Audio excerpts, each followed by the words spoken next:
Yesterday we were talking about inferences. It's an educated guess based on details and clues and what you already know or your schema, which could also be your background information. So you can draw inferences about a character's personality, a character's interests, a character's age, a character's appearance. You could also draw inferences about the reasons for a character's behavior. You can draw inferences about what action the character will take next.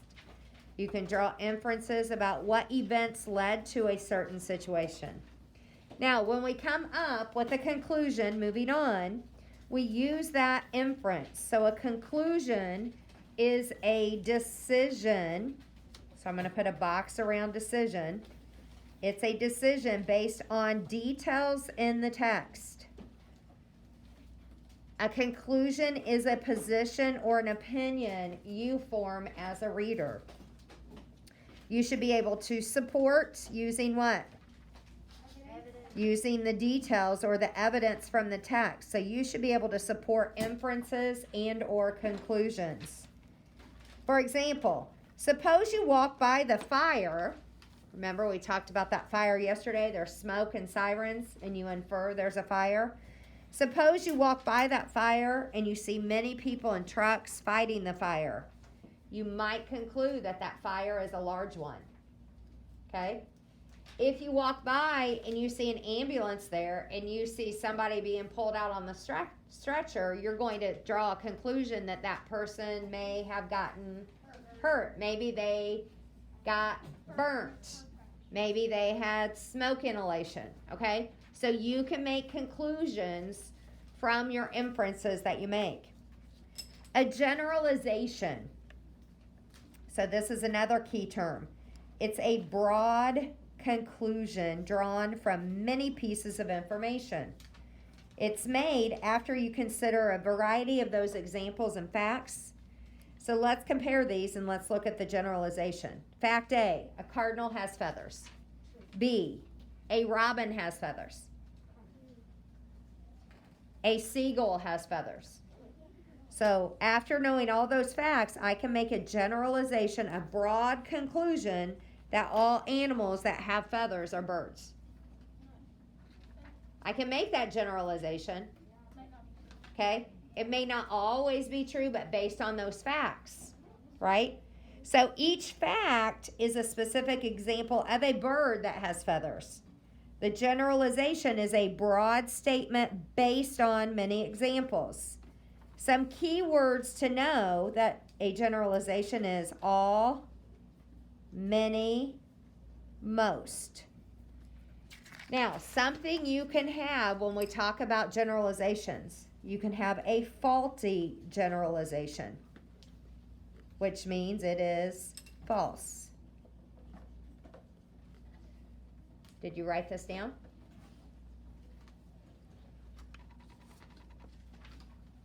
You could have a valid generalization, which is true.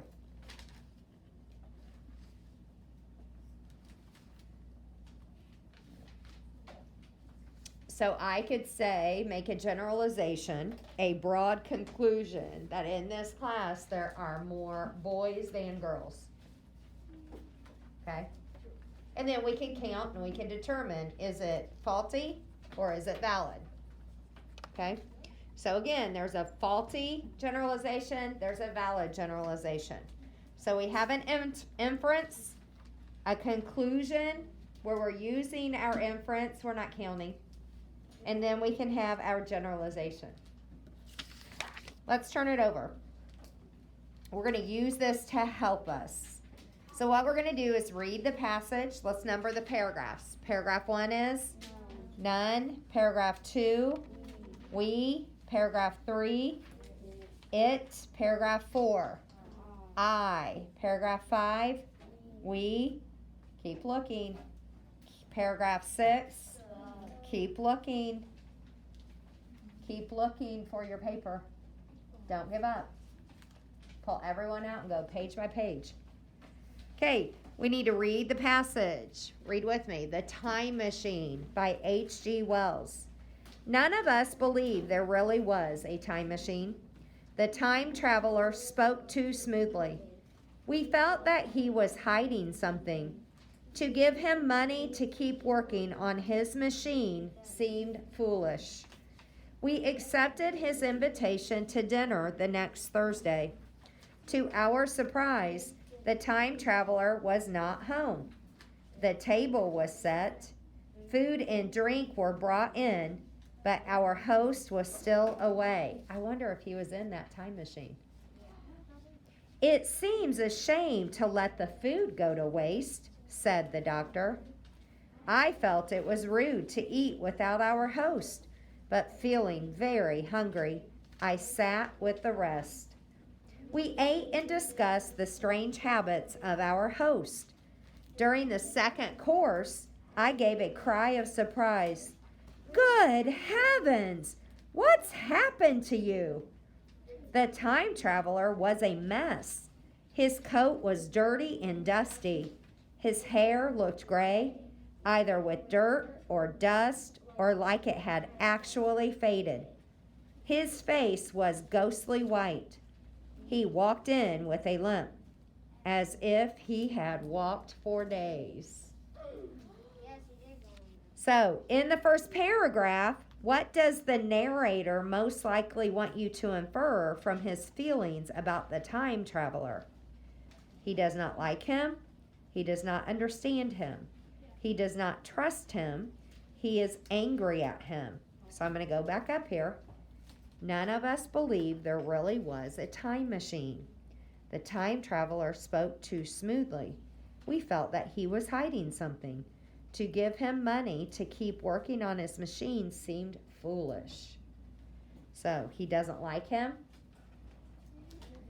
He does not understand him. He does not trust him. He is angry at him. Okay, so we've narrowed it down to B or C. We have to prove now. Okay? He spoke too smoothly. He was hiding something. Why would we give him money when it seems foolish? So what do we think? I say C. He doesn't trust him. Okay? What conclusion does the narrator most likely want you to draw about the time traveler? He is not interested in working on his time machine. He is sick. He no longer needs money to complete the time machine. He is a strange man.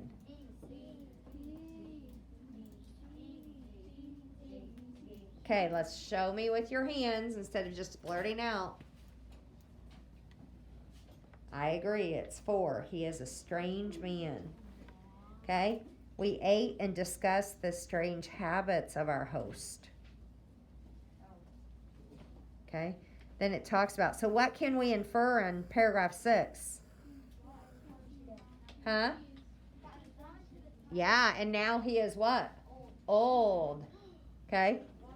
All right, place this, boys and girls, in your binder behind fiction. Behind fiction.